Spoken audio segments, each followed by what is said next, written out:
The crystal goblet shattered against the marble floor first, flung from Victor Langston's hand before a single word left his mouth. "Pick that up," he snapped, not even looking at her. "And bring me a menu that isn't covered in your fingerprints." Amara Brooks stood frozen for half a second, the tray balanced against her hip, shards of glass scattered across the floor like fallen stars. The restaurant's other patrons turned. Forks paused midair. A waiter near the kitchen door stopped breathing for a second too long. "Of course, sir," she said, her voice steady, controlled, professional. She knelt, gathering the broken pieces with bare hands, careful, deliberate, refusing to let her fingers shake. Victor leaned back in his chair, smirking at the 4 Spanish investors seated around his table. "This is what happens when restaurants hire anyone off the street," he said, loud enough for 3 tables to hear. "No training. No discipline." One of the investors, an older man with silver hair and tired, observant eyes, glanced at Amara, then back at Victor, his jaw tightening. Amara rose slowly, glass fragments cupped in a napkin. "I'll bring fresh menus right away." "See," Victor said, gesturing at her like she was a prop in his own performance. "No backbone either. Just yes, sir, yes, sir." He laughed, and his laugh was the kind that expected company, the kind that demanded an audience to validate cruelty as comedy. Nobody laughed with him. The silence that followed should have warned him. It didn't. She walked away, spine straight, jaw clenched, the sting of humiliation burning hot behind her eyes. She would not cry. Not here. Not for him. What Victor Langston didn't know, what none of them knew, was that the woman he had just humiliated in front of $4 million worth of potential business partners had spent the last 15 minutes listening to every word they whispered to each other in Spanish. Words meant to stay private. Words about hesitation. Words about doubt. Words about him. In the kitchen, Amara set the broken glass into the trash bin with hands that had finally begun to tremble now that no one could see them. The head chef, an older Italian man named Sal who had worked at Marchetti's for 19 years, glanced over at her from the line. "You good?" he asked, not looking up from the sauté pan. "I'm fine," Amara said automatically, the way she always said it, the way she'd said it every night for 11 months. "That guy's a piece of work," Sal muttered. Table 6 complained twice already tonight. Once about the bread being too warm, once about the bread being too cold. He shook his head. "Some people, you give them the whole ocean, they complain there's too much water." Amara almost smiled. Almost. She wiped her hands on a clean towel, straightened her apron, and picked up a fresh stack of menus from the host's stand. Whatever had cracked open in her chest a moment ago, she folded it back down, the way she'd learned to fold down so many things over the last 3 years. There would be time to feel it later, alone, in the quiet of her apartment, where nobody required her to be fine. She walked back into the dining room with her chin lifted and her face arranged into practiced neutrality. The restaurant was called Marchetti's, an old-money establishment tucked into the kind of neighborhood where valets wore better shoes than most people's entire wardrobe. Amara had worked there for 11 months, picking up double shifts whenever she could, stacking tips into an envelope she kept hidden in a shoebox under her bed. The shoebox had a name written on the lid in faded marker, Mama's Fund. She never let herself think too hard about what that fund was actually for anymore. Some nights it felt like a promise she'd already broken. 3 years ago, Amara Brooks had been a graduate student at Georgetown, finishing a master's degree in international relations with a focus in diplomatic translation. She spoke Spanish fluently, had spoken it since she was a child, taught not in a classroom but in a small apartment in Washington Heights, where her mother hummed boleros while frying plantains and corrected Amara's verb conjugations between commercial breaks. Her mother, Esperanza, had come to the United States from the Dominican Republic at 19 with 2 suitcases and a determination that bordered on ferocity. She cleaned hotel rooms for 22 years. She scrubbed floors in buildings where men like Victor Langston stayed for free because their company owned the property. She came home every night smelling like bleach and exhaustion, and still she sat with Amara at the kitchen table and made her practice Spanish poetry until the words felt like home. "Language is the one thing they can never take from you," Esperanza used to say, her finger tapping the worn pages of a poetry book she'd carried from Santo Domingo.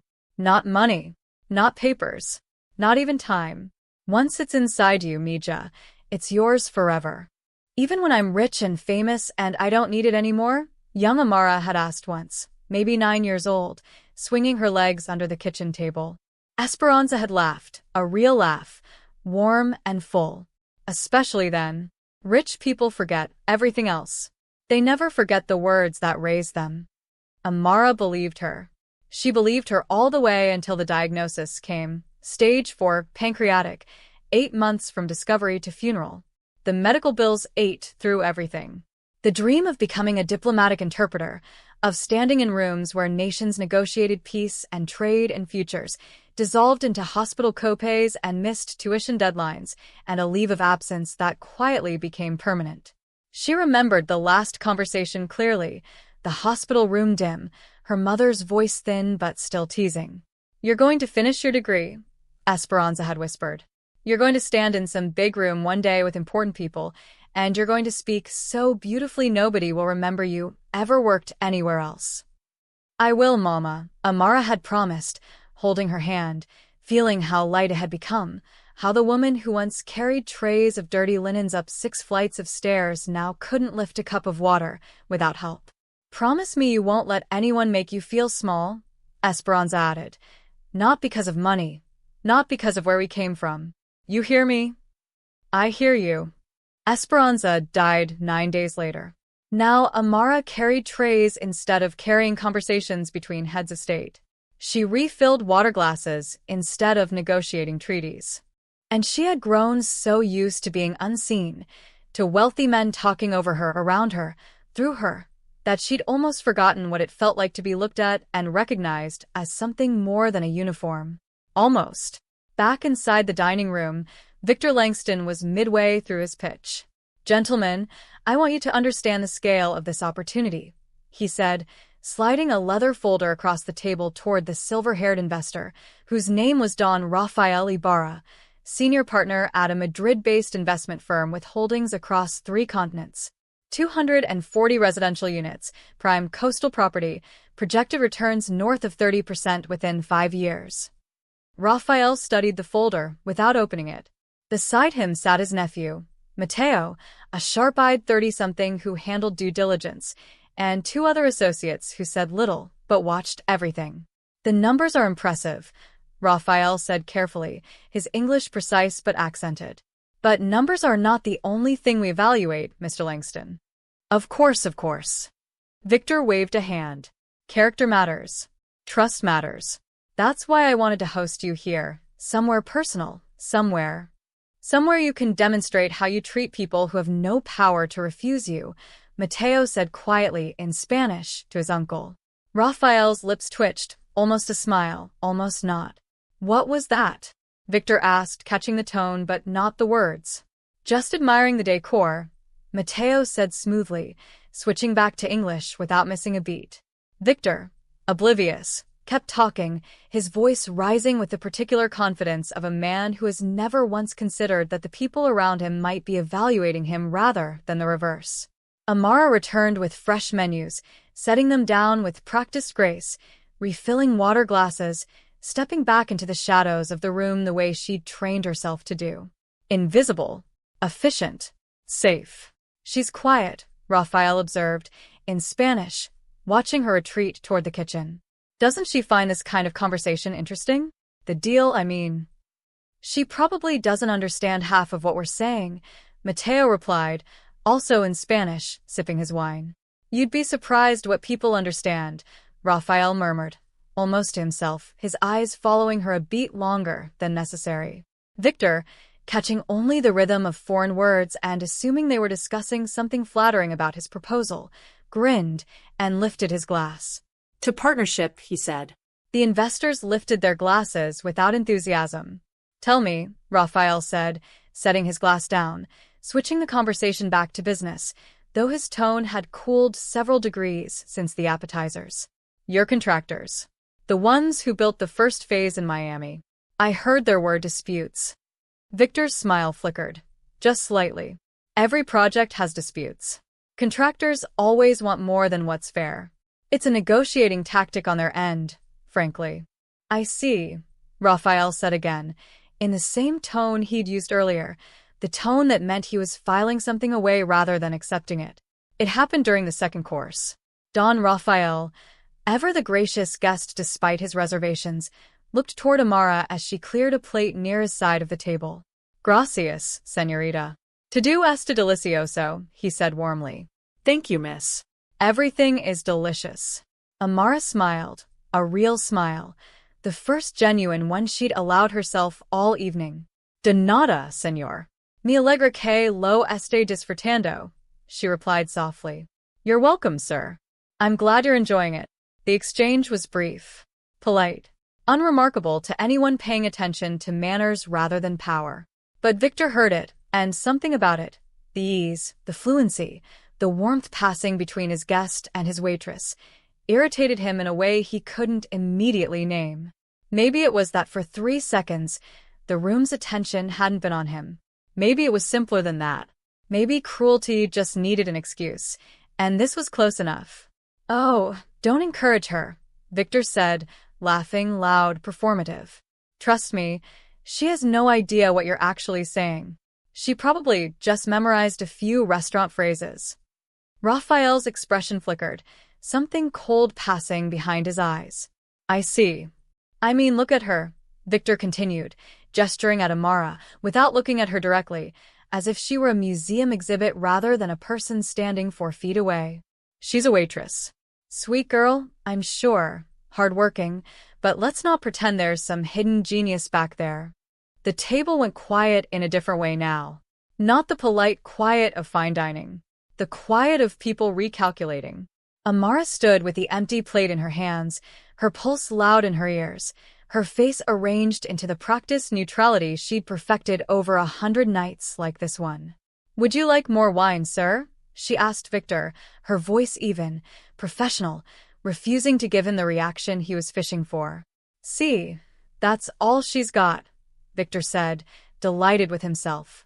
Yes, sir. No, sir. More wine, sir. It's like talking to a very polite parrot.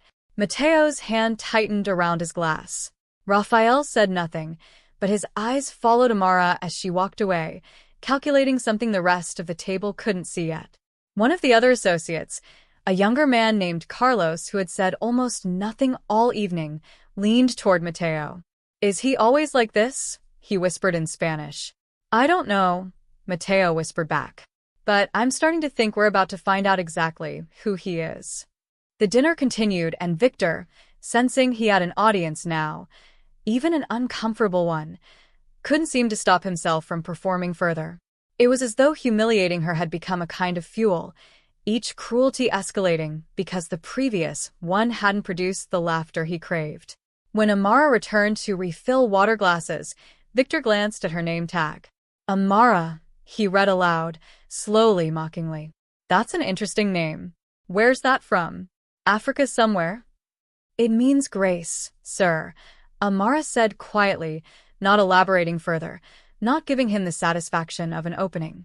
Grace, Victor repeated, smirking at his guests. Well, somebody's mother had high hopes, didn't she? The words landed like a slap. Amara's hand stilled on the water pitcher for half a second, just half a second, before she resumed pouring, her face betraying nothing, though something inside her chest had cracked open like dry earth.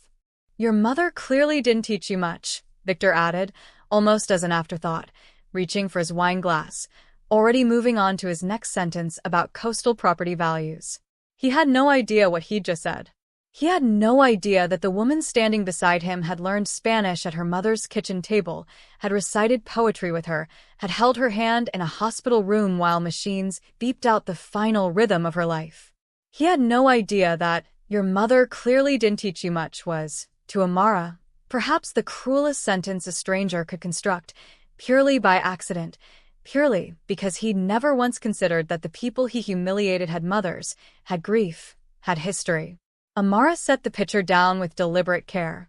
Her hands were trembling now, just slightly, just enough that she pressed them flat against her apron to steady them. Raphael was watching her face. He saw it, the flash of pain quickly suppressed, the discipline required to bury something that large in front of strangers. He'd seen that look before, decades ago, on his own mother's face, in a different country, in a different kitchen, serving a different kind of arrogant man. "Mr. Langston," Raphael said carefully, "perhaps we should focus on the proposal." Right, of course." Victor straightened his jacket, cleared his throat, slid back into business mode. "As I was saying, the projected returns." But something had shifted at the table, and Victor, too consumed by his own performance to notice the shift, kept talking into a silence that had already turned against him.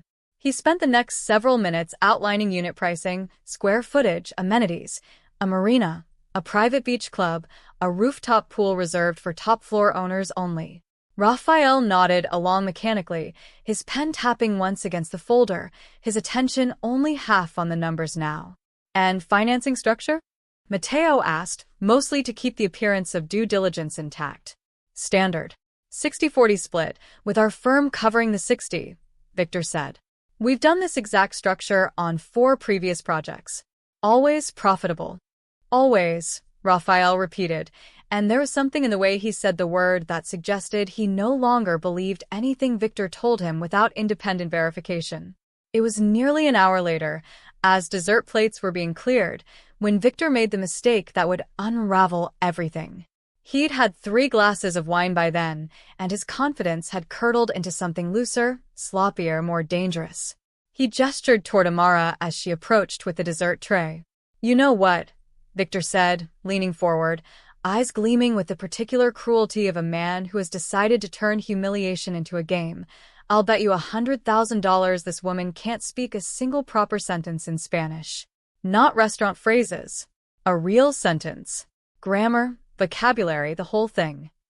The table went rigid. "Victor," Raphael said slowly, "I don't think that's appropriate." "Oh, come on. It's just a bit of fun." Victor laughed, waving his hand.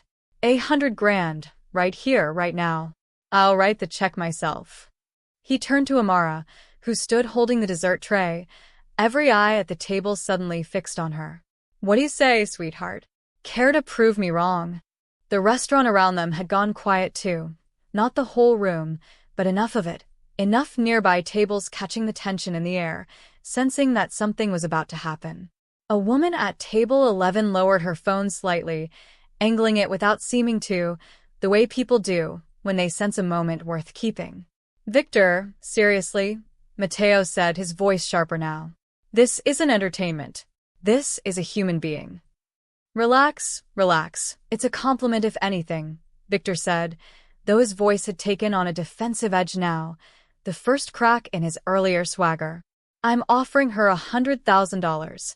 Most people would be thrilled." "Most people don't enjoy being used as a punchline," Carlos muttered, low enough that only Matteo heard him. Amara set the tray down slowly on the service stand beside her. Her heart was pounding so hard she could feel it in her throat, in her fingertips, in the backs of her knees. Every instinct she'd built over 11 months of survival told her to smile, deflect, disappear into professional invisibility the way she always did. But something else was rising in her now. Something that had been buried under exhaustion and grief and the slow erosion of a stolen future. Something her mother had planted in her at a kitchen table years ago, and that no amount of humiliation had managed to kill. She turned to face Victor fully for the first time all evening. "You want a sentence," she said, her voice quiet but clear, carrying across the table, across the silence.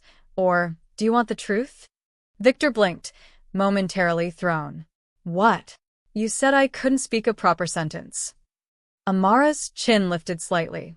"I think you should let me decide what that sentence is." A flicker of uncertainty crossed Victor's face, quickly buried under bravado. "Fine. Go ahead. Impress us." Amara turned toward Raphael, toward Matteo, toward the men who had spent the evening underestimated alongside her. And then she spoke, not in the careful, customer service Spanish she used for taking orders, but in the fluid, educated, emotionally precise Spanish her mother had given her, word by word, year by year, at a kitchen table in Washington Heights that no longer existed except in memory. Mi madre limpiaba habitations de hotel durante 22 años para que yo pudiera aprender idiomas de los huéspedes a los que servía, Amara said, her voice steady, building. Mi enseñó que la riqueza sin bondad es solo pobreza disfrazada con un reloj de oro. My mother cleaned hotel rooms for 22 years so that I could learn languages from the guests she served. She taught me that wealth without kindness is just poverty, wearing a gold watch. The table fell utterly silent. Raphael's eyes had gone glassy. Mateo set down his fork, his mouth slightly open. Carlos whispered something under his breath that sounded like Madre de Dios. Amara wasn't finished. Mario hace 3 años, she continued, her voice catching only slightly, refusing to break completely. Cáncer de pancreas. La misma madre que este hombre acaba de insultar sin saber siquiera su nombre. She died 3 years ago. Pancreatic cancer. The same mother this man just insulted without even knowing her name. Victor's smile had vanished entirely. He understood enough, the tone, the names, the word cancer, to know that something terrible had just happened, even if the full meaning escaped him. What did she say? He asked, looking around the table, his voice suddenly smaller than it had been all evening. Nobody answered him immediately. Raphael was staring at Amara with an expression Victor had never once received from anyone in his life, respect mixed with something close to reverence. Repeat that, Raphael said softly to Amara, in English now, his voice thick. Please. I want him to understand. Every word. Amara took a breath. She could feel her own pulse in her ears, could feel 3 years of grief and exhaustion and swallowed dignity rising up through her chest like floodwater finally breaking a dam. My mother cleaned hotel rooms for 22 years, she said, louder now, loud enough for the surrounding tables to hear, loud enough that a hush rippled outward across the restaurant like a stone dropped in still water, so that I could learn languages from the guests she served. She taught me that wealth without kindness is just poverty, wearing a gold watch. She paused, looking directly at Victor now, her eyes burning but dry. She died 3 years ago. Pancreatic cancer. The same mother you just insulted without even knowing her name. The silence that followed was the loudest sound Victor Langston had ever heard. I didn't know, he stammered, his face draining of color. It was just a joke, I didn't mean. You didn't know, Amara repeated, because you never asked. You never once, in 11 months of me serving your table, asked me a single question about who I am. You assumed I was furniture. You assumed I was background noise to your important conversations. Her voice trembled now, but it was a tremble of fury, not weakness. I have a master's degree, Mr. Langston. International Relations. Georgetown. I speak Spanish, French, and conversational Portuguese. I was going to be a diplomatic interpreter before my mother got sick, and every dollar I had went to keep her alive 8 months longer than the doctors expected. She looked around the table, at Raphael, at Mateo, at the stunned associates. And I understood every word you said to each other tonight. Every single word. The air seemed to leave the room. Victor's face had gone through several colors now, red with embarrassment, white with shock, something close to gray as the implications settled over him. Every word, he repeated dumbly. Every word, Amara confirmed. Raphael set down his napkin with the slow deliberateness of a man who has just made a decision. Every word, he repeated, not a question, a confirmation of his own. Every word, Amara said again. I heard you say you had doubts about this deal before tonight even started. I heard your nephew say Mr. Langston's reputation among contractors in Valencia was, and I'm translating loosely, a man who builds towers on the backs of people he refuses to pay fairly. Mateo's face went rigid with something between shock and shame. I heard you, Amara continued, turning to Raphael now, say that you'd already decided to walk away from this deal 20 minutes before dessert arrived, and that you were only staying through dinner out of courtesy. I heard you say, and I quote, a man who treats his staff like furniture treats his partners like furniture eventually too. Money doesn't fix character. The table was utterly still. Victor's mouth opened and closed without producing sound. You, he finally managed, looking at Raphael. You were going to walk away anyway? Raphael's expression was unreadable, cold in a way it hadn't been all evening. We had concerns, Mr. Langston. Your treatment of contractors. Rumors of unpaid invoices, threatened lawsuits silenced with settlements, employees too afraid to speak publicly. We came tonight hoping to be wrong. He gestured slightly toward Amara, who stood with her chin lifted, refusing to shrink even now, especially now. Instead, you gave us a demonstration. In front of witnesses. In front of business partners you were trying to impress.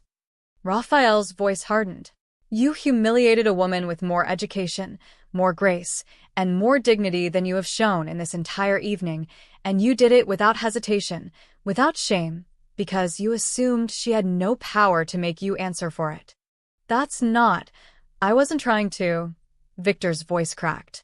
Look, it was just dinner banter. It doesn't reflect how I actually run my business. It reflects exactly how you run your business, Matteo cut in sharply, finding his voice again. Because the way a man treats someone who cannot fight back is the truest measure of his character. You showed us tonight, very clearly, who you are when you believe there will be no consequences. Please, Victor said, his voice rising now, panic bleeding through. We've spent months on this deal. My team has contracts ready. I have investors lined up on my end expecting this to close by next quarter. Then you should have thought about that before you decided humiliating a working woman was worth more to you than your own deal, Raphael said quietly. Victor's hands were shaking now. His earlier swagger collapsed into something desperate and small. He turned to the other diners at nearby tables, several of whom were now openly watching, a few with phones quietly angled in his direction. Gentlemen, please, let's not let one misunderstanding ruin a business relationship worth millions. It's not a misunderstanding, Raphael said, rising from his chair, buttoning his jacket with calm finality. It's clarity. And clarity, Mr. Langston, is the most valuable thing anyone has given me tonight. Wait. Victor stood too quickly, nearly knocking over his wine glass. The deal, we had a verbal agreement my team has already started drafting. There was no agreement, Raphael said. There's a conversation that ended the moment you bet $100,000 on humiliating someone who works for you. We do not partner with men who treat human dignity as entertainment. He reached for his coat, his associates rising in unison around him, a synchronized retreat that left Victor standing alone at the head of a table that had, moments ago, represented the biggest deal of his career. Please, Victor said, and the word came out smaller than anything he'd said all night. I'll apologize. I'll write a check. I'll donate to whatever charity she wants. You don't understand. Matteo said quietly, almost gently, almost pitying him now. It's not about the apology. It's about the fact that you needed someone to expose you before you considered apologizing at all. Victor, Carlos added, speaking for the first time directly to him all evening, in my country, we have a saying. You know a man not by how he treats his equals, but by how he treats those he believes are beneath him. He shook his head slowly. Tonight, you told us everything we needed to know. Raphael turned to Amara then, and the entire restaurant seemed to hold its breath, waiting to see what would happen next. Señorita Brooks, he said, and the fact that he used her name, her actual surname, which he must have read off her name tag earlier, struck something deep in her chest. I have been in business for 31 years. I have negotiated with finance ministers, with royal families, with men far more dangerous than Mr. Langston here. I have rarely, in all that time, witnessed the kind of composure and intelligence you have shown tonight under circumstances designed to break you. Amara's eyes had filled with tears she could no longer hold back, but she didn't look away. A woman with your education, your languages, your grace under pressure, Raphael continued, should not be carrying dessert trays for men who cannot recognize her worth. He reached into his jacket and produced a business card, holding it out to her with both hands, an old formality that somehow made the gesture feel sacred. My firm has an international relations division. We need translators, cultural liaisons, people who can sit in rooms with diplomats and executives and never once lose their composure, no matter what is said to them. He paused. You have already proven, tonight, that you possess that skill more thoroughly than most professionals I have hired in 30 years. Amara took the card with trembling fingers. I don't know what to say. Say yes, Matteo offered, a small, genuine smile breaking through his earlier shock. Say yes, and let us undo, in some small way, what tonight almost cost you. There's also this, Raphael added, reaching into his coat once more, withdrawing a folded check that he must have prepared, almost prophetically, before the dinner had even begun, a contingency, a gift, an apology for an industry that so often treated people like Amara as disposable. Consider it a relocation stipend. A new beginning. You earned it tonight, whether or not you ever step into our offices. The check, when Amara unfolded it with shaking hands, was for $15,000. She looked up, and for the first time in 3 years, she let herself cry openly, without shame, without apology, in the middle of a restaurant that had just witnessed her entire life change in the span of 20 minutes. Thank you, she whispered. You don't know what this means. Any of it. I think we have some idea, Raphael said gently. Your mother would be very proud of you tonight, señorita. Very proud indeed. The 4 men gathered their coats, and one by one, they each paused to shake Amara's hand before leaving. Carlos first, murmuring a quiet apology for his earlier comment about her not understanding, then the second associate, who simply nodded with respect, then Matteo, who held her hand a moment longer than necessary and said, I hope we work together soon, and finally Raphael, who placed his other hand briefly over hers and said nothing at all, because nothing needed to be said. Victor Langston stood frozen at the head of his table as his guests walked out one by one, his $100 million deal collapsing into nothing more than a story other people would tell at dinner parties for years to come. He didn't follow them.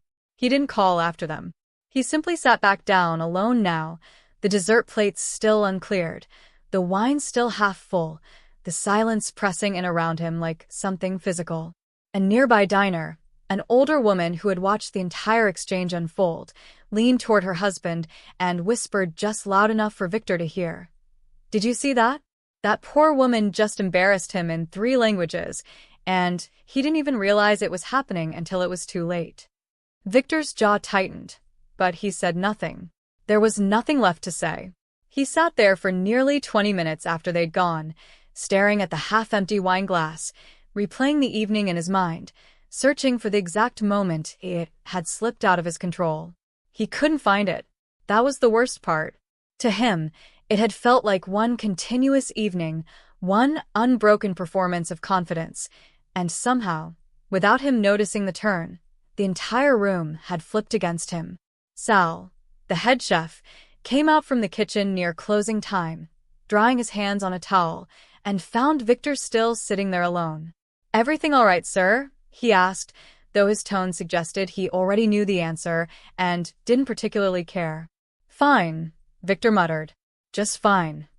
He left without paying the full bill, claiming a dispute over service, and Amara would later learn that he'd tried, unsuccessfully, to get her fired that same night, a final, petty attempt at reclaiming some shred of the power he'd lost. The restaurant's owner, who had heard the story from 3 separate witnesses by morning, refused. The story didn't stay inside Marchetti's walls for long. A diner 2 tables away had recorded the final exchange on her phone, not the cruelty at the beginning, but the moment Amara spoke in Spanish, the moment Raphael stood up, the moment the deal visibly, audibly collapsed. By the next morning, the video had 40,000 views. By the end of the week, it had 3 million, captioned simply, "Billionaire bet $100,000 she couldn't speak Spanish. He lost everything in 1 sentence." Former employees of Langston Development began commenting beneath the video, then writing longer posts of their own. Stories of unpaid overtime.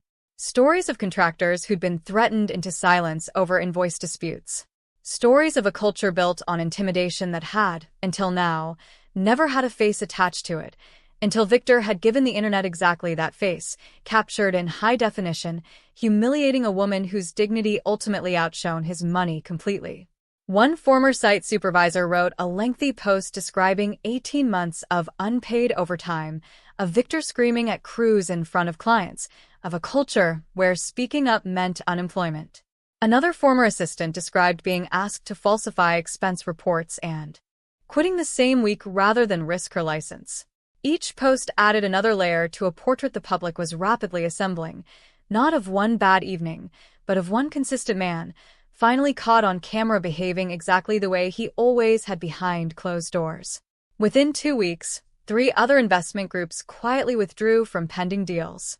A local news outlet ran a story titled The $100,000 Mistake, detailing how one wealthy developer's casual cruelty had unraveled a business deal worth nearly $200 million in projected value. Victor's name, once synonymous with luxury development success, became shorthand online for a particular kind of arrogance, the kind that assumes power will always protect you from consequence. He tried, briefly, to control the narrative. A public apology, carefully worded by a crisis management firm, posted to social media. He claimed he deeply regretted his words and that they did not reflect who he strove to be. Nobody believed it. The internet had already decided who he was, and a paragraph written by a publicist 3 weeks too late wasn't going to change that. He gave one interview to a business journal that had once profiled him glowingly as a rising star of luxury development. The interview went poorly. When asked directly why he'd made the bet, Victor stumbled through an answer about stress and bad judgment, never once mentioning Amara by name, never once acknowledging the specific cruelty of what he'd said about her mother. The journalist, sensing the evasion, pressed harder, and the published piece ran under a headline that made things measurably worse for him. Developer still doesn't understand what he did wrong. 6 months later, Amara stood at a podium in a conference room overlooking the Madrid skyline, her laptop open, her notes minimal because she barely needed them anymore.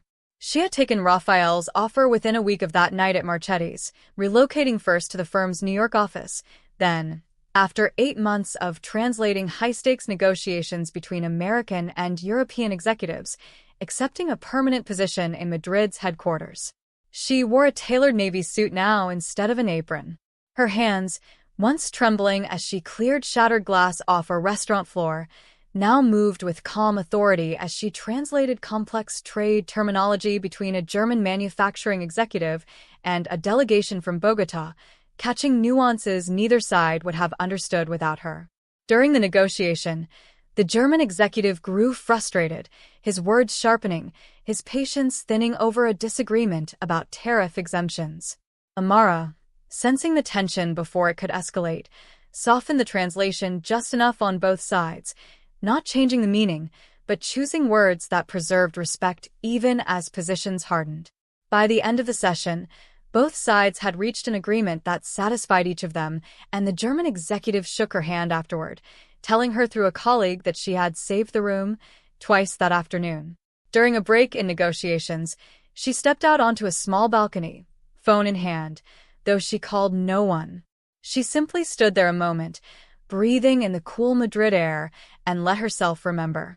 In her office, tucked into the corner of her desk where she could see it during every call, sat a small framed photograph. Her mother, Esperanza, younger than Amara was now, standing outside the hotel where she'd worked for over 2 decades, smiling the wide, hopeful smile of a woman who believed, against every odds stacked in front of her, that her daughter's future would be larger than her own. "We made it, Mama," Amara whispered sometimes in Spanish, when the office was empty and the weight of everything she'd survived caught up with her all at once. Just like you said it would.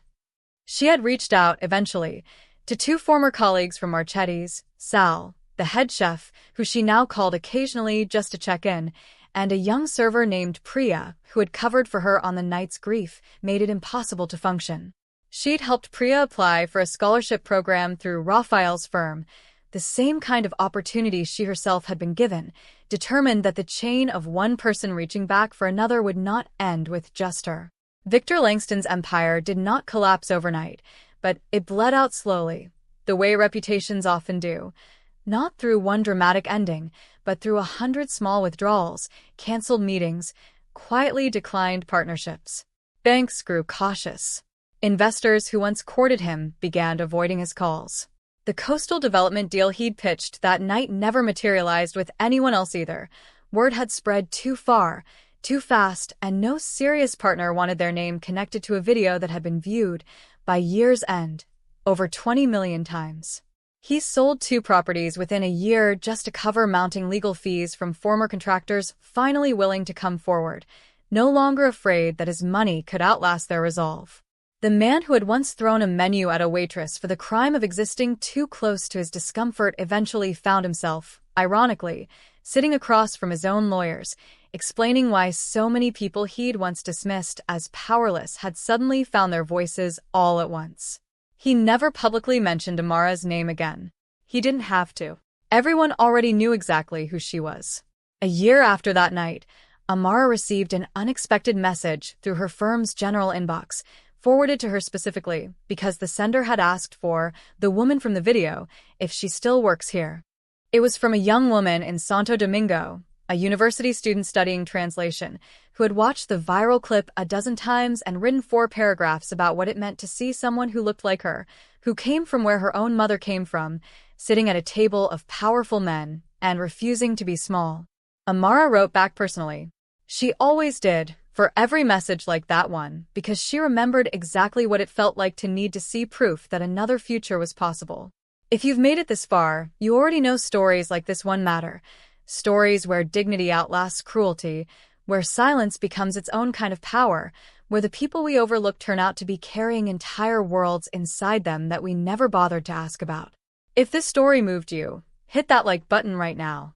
It genuinely helps more people find stories like Amara's. Drop a comment below and tell me, have you ever been underestimated by someone who had no idea who they were really talking to? I read every single one. And if you want more stories like this, quiet strength against loud arrogance, dignity that refuses to break, subscribe and turn on notifications because there's a lot more coming and you will not want to miss what happens next. Because sometimes the loudest revenge in the world is simply this: staying calm, staying graceful, and letting the truth speak for itself, in whatever language it needs to.